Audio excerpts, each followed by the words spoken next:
We'll edit it out. It'll just be like Yeah, I'm getting over a cold from 2 weeks ago, so they stay with me for a while. Look at lowering expectations. Okay, am I going? You're going. No, you're going. Oh yes.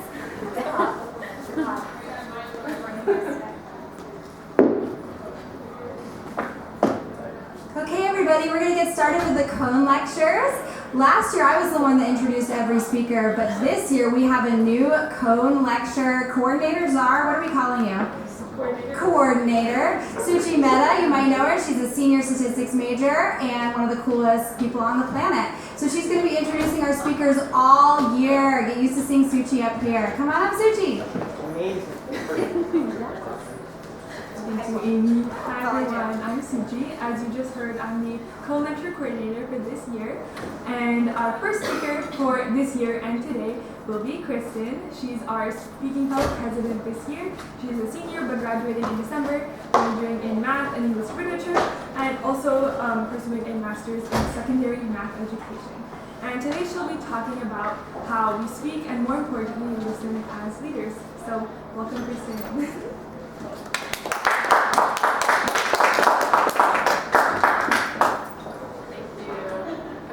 Without the microphone? Might not show up in the microphone. Oh, dang. Alright. Is this okay? Alright.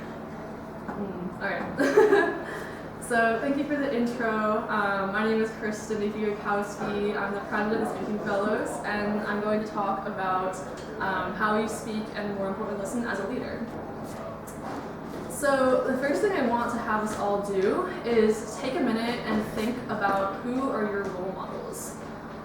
What makes them admirable and why do you look up to them?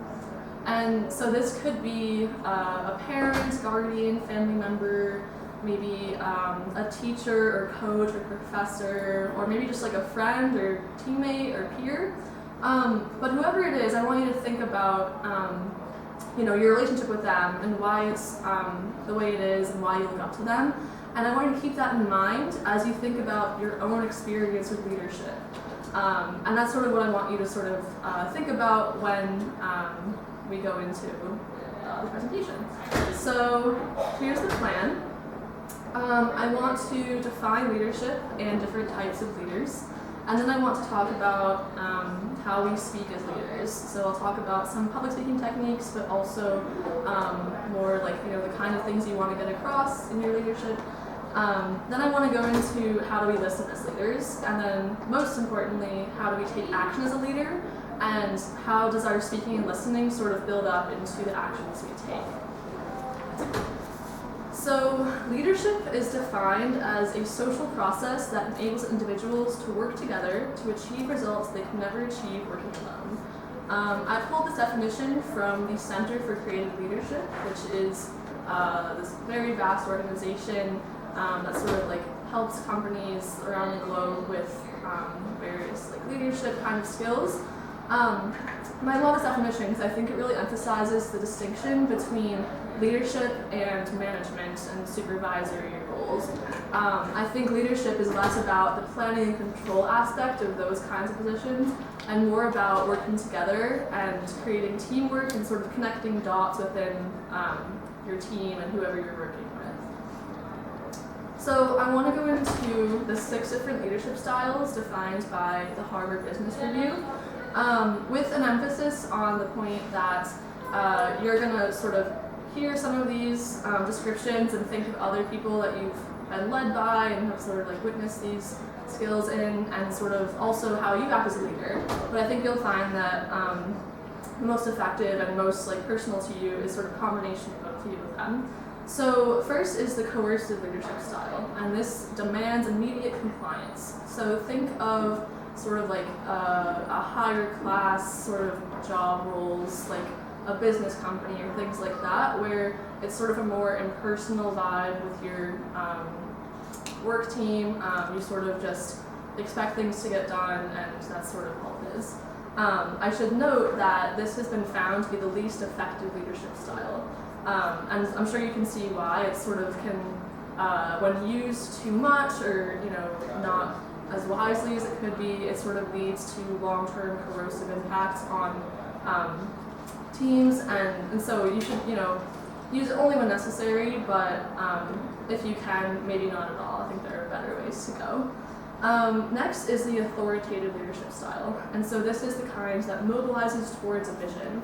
So think about maybe a teaching team in a school who have this inspiring goal to help all their students pass their exams and get ready for the future, and all these kinds of really positive thinking milestones they want to reach, and you use your leadership to sort of keep that vision in mind and incentivize your team to work together towards that. Next is pace setting, and so this leadership style expects excellence and self-direction. So this is most often used when you have high expectations for whoever you're working with. You know that they hold themselves to high standards and you expect good work out of them. So something like a team of journalists where they have deadlines, or maybe a research team where sort of people kind of depend on everyone else sort of being on time with their assignments and keeping themselves accountable and pulling their own weight. Now I want to talk about the affiliative leadership style, and so this is the kind that builds emotional bonds within the team. So think about team bonding between camp counselors, where you really have to have a sort of united front, and the best way to get there is to make sure that everybody kind of knows each other well and can have each other's backs. And so building those emotional bonds is really important for that leadership style. Next is the democratic leadership style, and so this is the idea of creating consensus throughout the team so that everyone sort of has a say in the decision-making process and has their own voice as they decide on the goal and the way that they want to proceed together. So, of course, we can think about voting and leadership structures that are based off of that. But think about maybe school projects where it's more of you're all students, you're all in the same class, you're learning the same way, and you sort of need to agree because you all sort of have the same foundations of knowledge and skills. And then finally is the coaching leadership style, and this develops people for the future. So it's more of those one-on-one interactions where you get to know somebody, you know what are their goals, how can you help them achieve them, and that works whether you're just leading somebody that you know well, or when you have a team that you want to lead, you can sort of work on those one-on-one relationships as you go. So, as I said before, I think you will probably notice a lot of these different aspects in your own leadership and other leadership you've seen. But maybe think about, what would work best for you in your own style, what would work best for whatever group of people you're working with or whatever situation you're in. And while these aren't necessarily perfect and completely, they may not cover every single thing in leadership.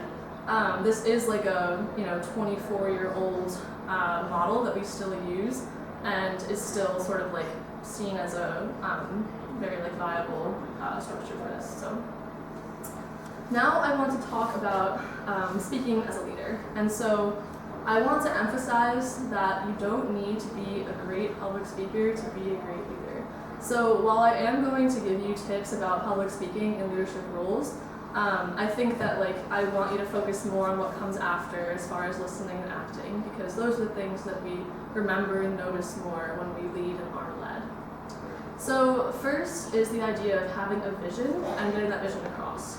So you want to do your best to set clear goals for your team and prioritize and emphasize key milestones. So some techniques we can use to accomplish that are knowing the effectiveness of making strong declarative statements to a point. So when you want to really make something stand out, how can you incorporate pauses into your speeches to make that more visible to your team? Also, in your physical presence, you want to sort of look like somebody that has a vision, right? So maybe you look, like you have a maybe more upright posture, you have an open stance, you're making eye contact, you actually have a vision with your head raised, All those kinds of things can sort of make your vision and goal setting more effective for your team. Now I want to talk about clarity in speaking as a leader. So the idea of structuring your ideas so that you're easy to follow, and also know your purpose and let it drive your speech. So if you are using some sort of PowerPoint in a meeting and you want to have this like very clear outline of what you expect out of your team or what you want them to achieve, it's good to sort of have a format that is easy to follow. It's good to like practice beforehand and know the order that you want to present your ideas. And another thing is just like, of course in general we all hear like you should speak louder, you should speak slower, and that definitely applies here, but it's also okay to like be yourself and just like how can you let yourself come across as clear as possible while still keeping whatever kind of passion or tones you always sort of have in your own speaking.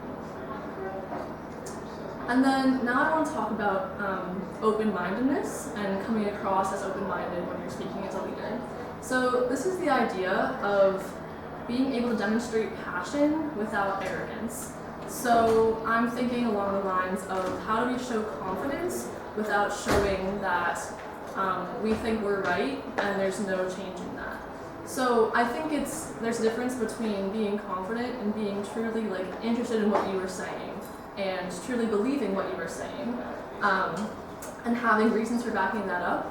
But I think that's passion more than confidence and unwillingness to adapt. So how can you sort of like infuse that interest and passion in your speech without like closing yourself off to other ideas? And like along the same lines is show your willingness to change your mind. So use phrases like, this is what I believe, but I'm definitely open to conversation. Or please like feel free to reach out if you like have any other ideas. The obvious things that you want to use to demonstrate that you're willing and able to start a dialogue with people. And then there's also the sense that like we have a physical presence as leaders. And if you're somebody that's very, like, if you're standing quite rigid or closed off or, not really, like, willing to move, I think that your team will see that as well. And so if you sort of take a more open stance, maybe more vulnerable, make sure you're actually, like, facing them, and you're just, like, showing that you actually are flexible. I think there's just, like, a different vibe in how you are physically there than if you were to be sort of, like, confident and set in your ways. And so finally, for speaking, I want to talk about your dedication. So, of course, we all want leaders that are dedicated and committed to us, but how can we really show the team that we are dedicated? And so I think that when you're speaking to them, it's really important to be fully present. And so don't have any distractions near you, make eye contact as much as you can, prepare beforehand, show that you've put time and effort into whatever you're speaking about. There's lots of ways to show that you were committed, not just through your actions, but just by speaking and expressing your care. So now I want to talk about listening and leadership. So there are a few different things that I want to say about this. The first is the idea of pushing on ideas. So, for example, you hear input from somebody and you listen to them, but that's not quite enough. You want to encourage your teammates to elaborate. You want to ask follow-up questions. You want to sort of draw it out and really dig into what would this look like, or where do you see this going? And that really demonstrates that you not only are listening, but you really do care what they are saying, and you want to see where do they see this going. Also, the idea of being present. So if you're listening to a discussion between members of your team, you want to follow each one as they occur. So you don't want to be thinking about something you said 10 minutes ago, or something you want to say coming up, or whatever other sort of agenda item you have going on. You want to really be in the moment and make sure that you sort of pick up on every kind of vibe or idea that's happening. in that time. Also, be interested. So truly value what your team has to contribute.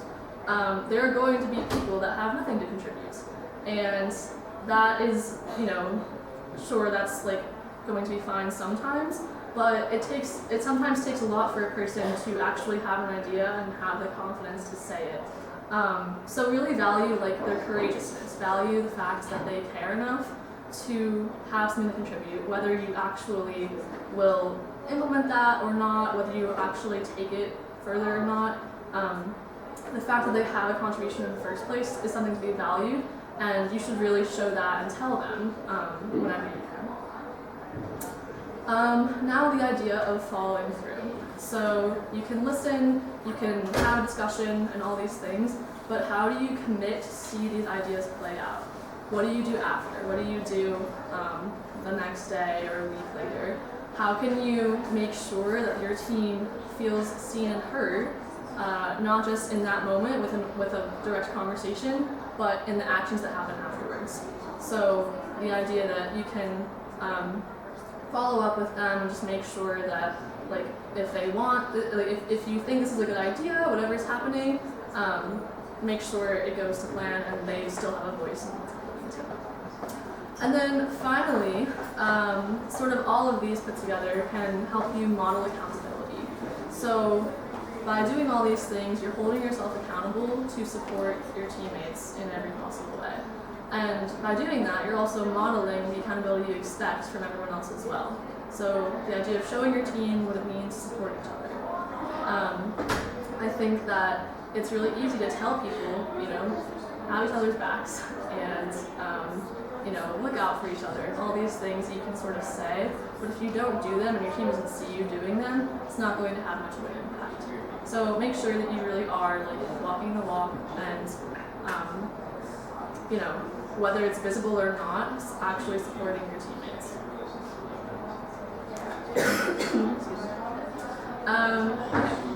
And so now I want to talk about taking action as leaders. And so as I said earlier, I think that this is probably the most important piece of this, because we can speak well and listen well and all these things, but if we act differently, or if we neglect all of those and ignore things, our actions will be ineffective, or in some cases like have a negative impact on our leadership. So first, I want you to think about the idea of taking risks.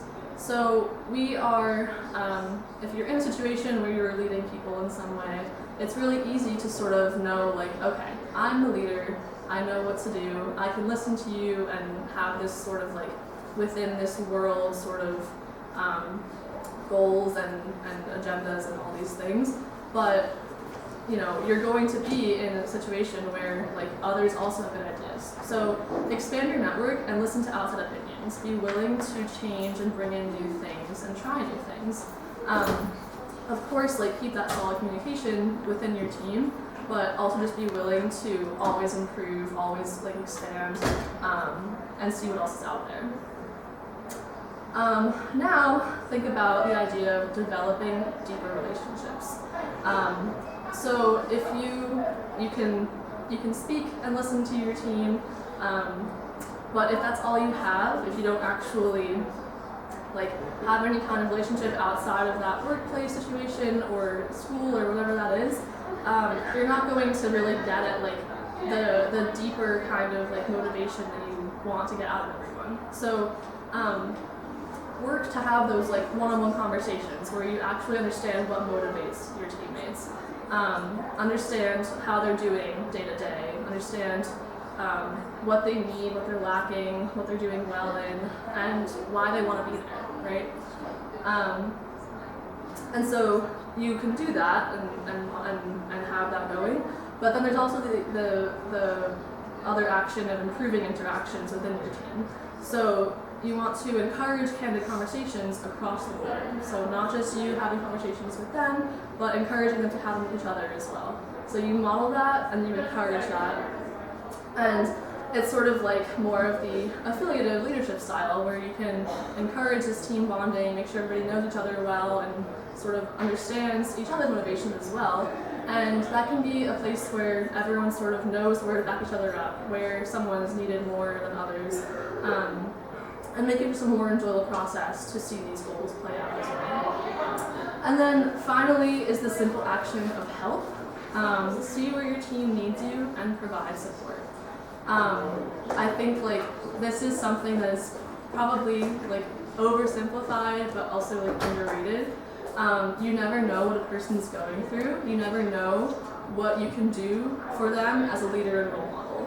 So just asking them how they're doing, seeing where you can help, or even just noticing that something is lacking or noticing they forgot to do something and doing it for them. It's not a matter of like doing this publicly or like making sure that you're seen as a leader helping your team. It's about actually, you know, sort of putting the team before yourself, and just making sure that everybody is supported where they need it. So now I want to sort of connect this back to the role model you thought of in the beginning. And I want you to think about the idea that actions speak louder than words. What I mean by this is your role model doesn't have to be a great public speaker. More likely than not, they are not. Your role model is probably who they are because of the relationship you have with them and how they make you feel and sort of like the things you see them do that you admire. And so I think like when you think about your own leadership and role model status and all these things, you don't need to be a great public speaker. It's what you do that matters. It's how you make others feel that matter.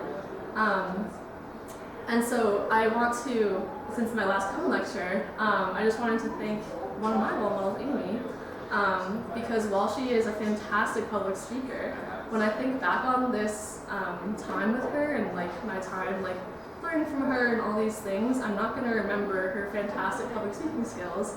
I'm going to remember the interactions we had and how she made me feel about myself as a speaker and leader, and the things she did for me and all those things.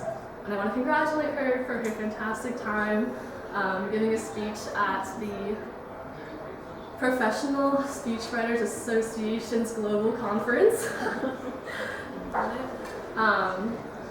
And yeah, and so I hope that if you take anything out of this, it's that leadership is not about how perfect you are at any one skill. It's about the relationships you have with others. So, thank you.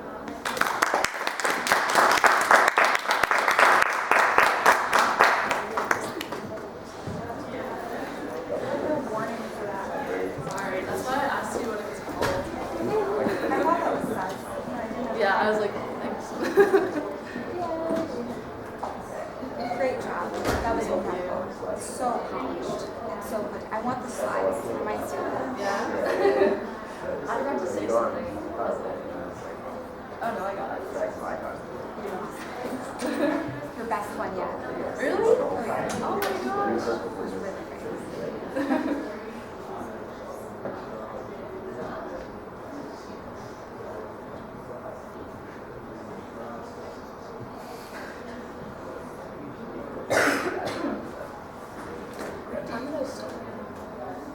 What time did I start? Can you start? Yeah. You know, Probably like 10 minutes after. I think that's 6:40. I was hoping it was Alright, thank you so much, Christin, for your wonderful Kohn lecture. Next up, we're going to have Alex.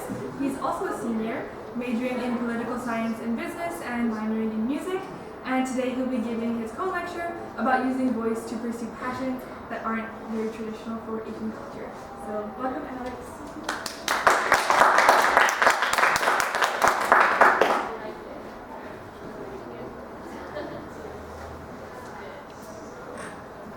So before I begin, I would like to give a disclaimer because I am, spoiler alert, I am Asian, and there is a lot that goes on with Asian culture, but I can only really speak from my own personal experience. So this lecture is by no means all-encompassing of all Asian experiences, and instead is just chronicling my experience with it. So I'm a first-generation American. And for all purposes, this means that both my parents immigrated to this country. As a result, I am the first generation to be born in the US. And growing up in a town where most of my peers were either non-first generation Asians or not Asian at all, there's often a disconnect with my beliefs and someone else's beliefs. In fact, this leads to the point where I don't really feel like there's a lot of places for me to fit in with either culture. With Americans, I'm very outwardly Asian, and some of my customs might not necessarily appeal to them. And on the other hand, whenever I go back to China or I'm involved with all Asian individuals, there's a very clear whitewashing that occurs. So in that sense, I don't really fit into either one of those two identities. This leads me more into microaggressions. Because if you are very outwardly one thing and you don't really find that you fit in, people will often assume things about you. With microaggressions, this can be something as simple as me being complimented for my English, compliment and for my speaking in general, and most importantly, even confidence. Because traditionally, this isn't something that people would assume based on someone that looks like me. Finally, this culminates in the idea of no-win scenarios because these very same microaggressions differ based on the community that I'm looking at. With American people commenting on my speaking, they mean it as a compliment, but that serves to ostracize me from the rest of all Asian individuals. On the other hand, if an Asian individual were to make these same exact comments to me, that also serves to ostracize me, and in both situations I'm really separated from either culture. Don't get me wrong, I really do enjoy being Asian American, and those three statements are just a few downsides. Of course, there are great benefits as well. But everyone does have these challenges, so I just wanted to highlight a few of them. What this all boils down to is expectation.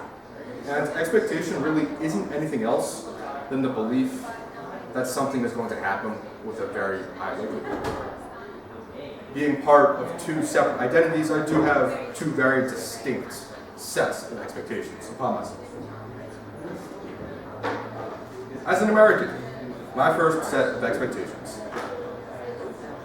First, be the model minority. What this means is do well, succeed in everything possible, and most importantly, don't be a threat. And by this, I mean don't do anything that could disturb peace or mess with any relations between people, communities, or cultures. Next is to be high achieving. Because of course, if you're not high achieving, I can't really contribute, so I wouldn't be considered in this model minority section. Third is to keep my head down. And this, again, goes back to this whole idea of being a model minority. Because if I don't make a fuss, everything will work out fine. And finally, work hard.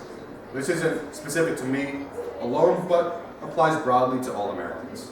Because this is a way, in the belief that working hard is going to help you succeed, and that guides all people. As an Asian, I have a very different set of expectations, and there only really is one. Pick a successful career. So this actually gave me a little bit of trouble because I don't actually know what can be considered successful or not.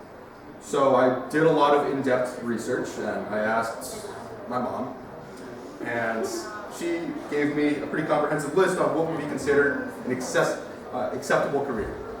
I've actually compiled this data in a pie chart.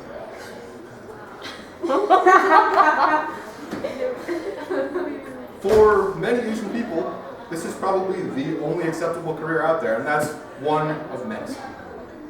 And doctor, of course, does refer to the medical doctor, not a doctor of philosophy in any sense. But that's an issue. Because in this sense, have I technically not already failed? Because there is no world where I ever choose to become a doctor, so I've already failed one set of expectations. And regarding the other set of expectations, I don't like getting told what to do.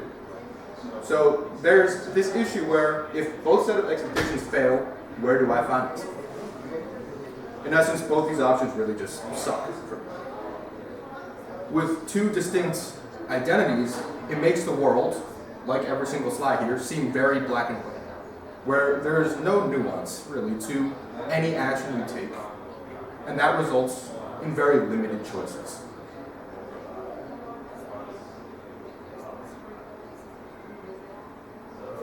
Thus, we get to breaking down barriers.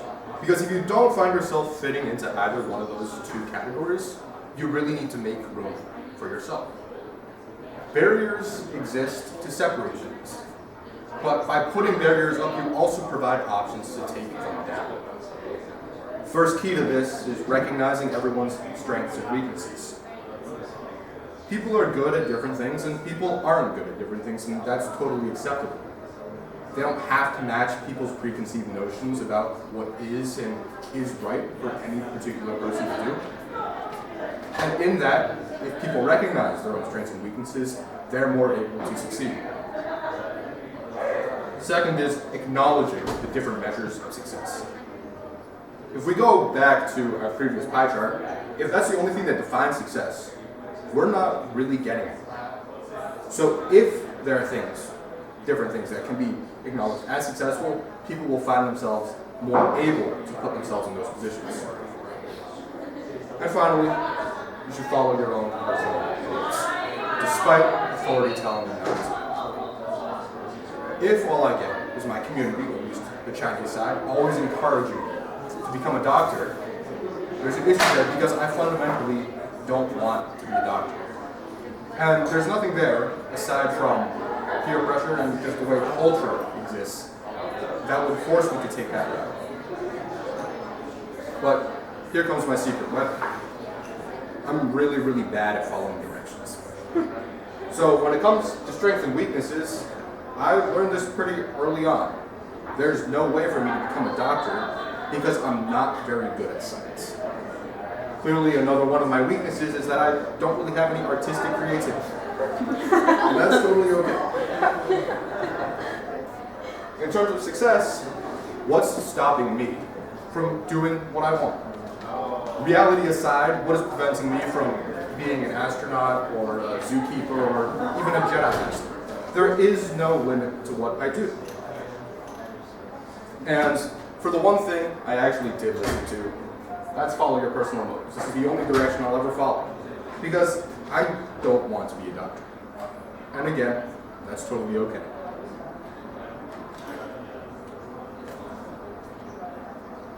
The way I found my voice is through Model U.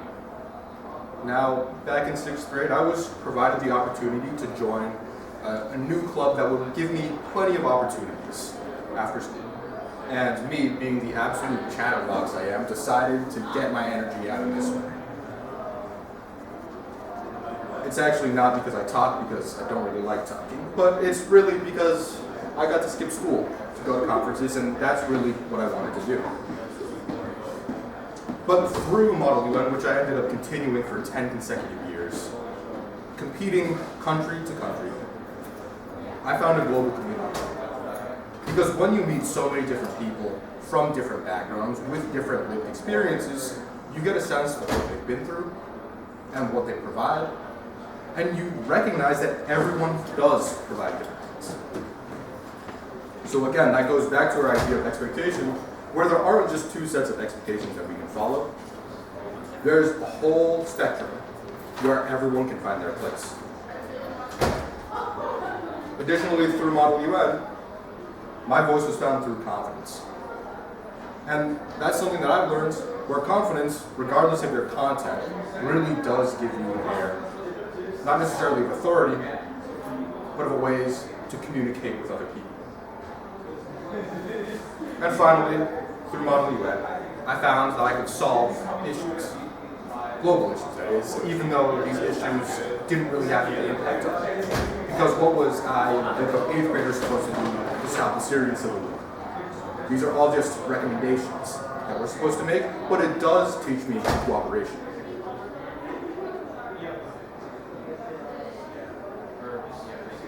Now that my Model UN days are behind me, I've had to find different ways to channel this voice. And part of that is using voice for others. The first way to do this is to actually reframe all these compliments and criticisms that you might have received in the past. Part of that is recognizing that you don't have to take everything so personally. Whereas before, I might have taken insult at someone complimenting my English or complimenting my speaking despite the fact that I've grown up here, I might now see that as a way to educate someone else. A way to show them that not everyone does come from these experiences, and ways that we can support other people. Next is in regard to these people that might not recognize that they have these strengths and weaknesses. Some people, if they're subject to the same expectations that I am, won't want to do the same things. They might not want to become a doctor as well, and that, again, is fine. So part of using my voice is helping people recognize that they have their own strengths, and they don't always have to listen to what society, or what their culture, or what their peers tell them. And finally, this voice has helped me link to others. Whereas before I found my language and my appearance to actually divide me between two cultures, I now see it as an opportunity to connect two groups that historically really don't talk. This can be as simple as translating for international students in class if they might not understand instructions, or talking to domestic students and informing them of customs that might not be as socially prominent here.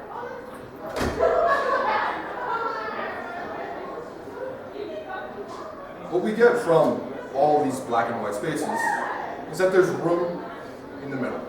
There's not necessarily gray area because there's this wide variety of colors. And the first thing here is that communication is power. Communication allows you to forge those connections between individuals so that you're able to get a deeper meaning across.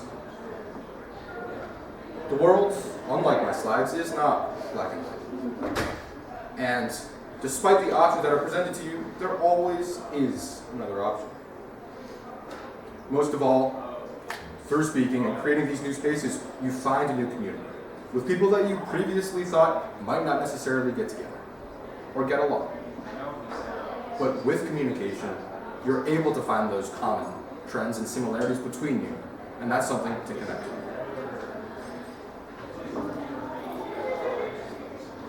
Finally, I want to talk about being uncomfortable or comfortable.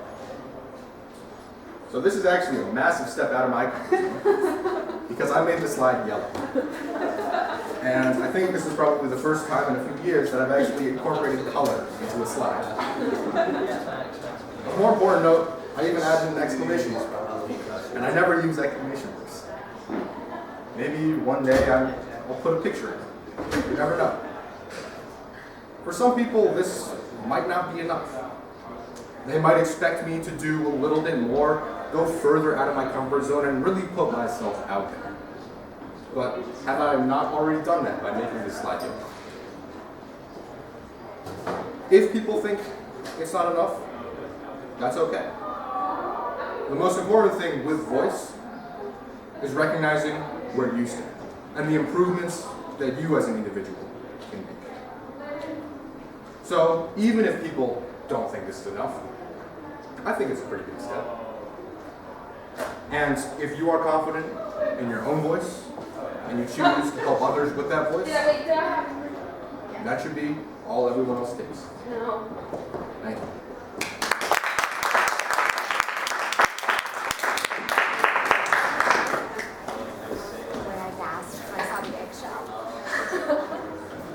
Thank you so much, Alex. And if we can have both of our speakers join us up front, we'll have a little Q&A session.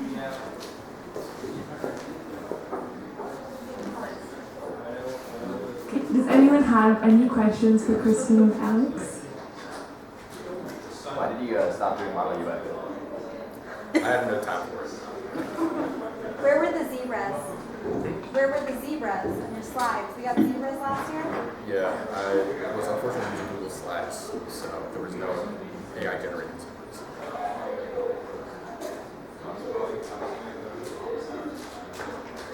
Charles was first.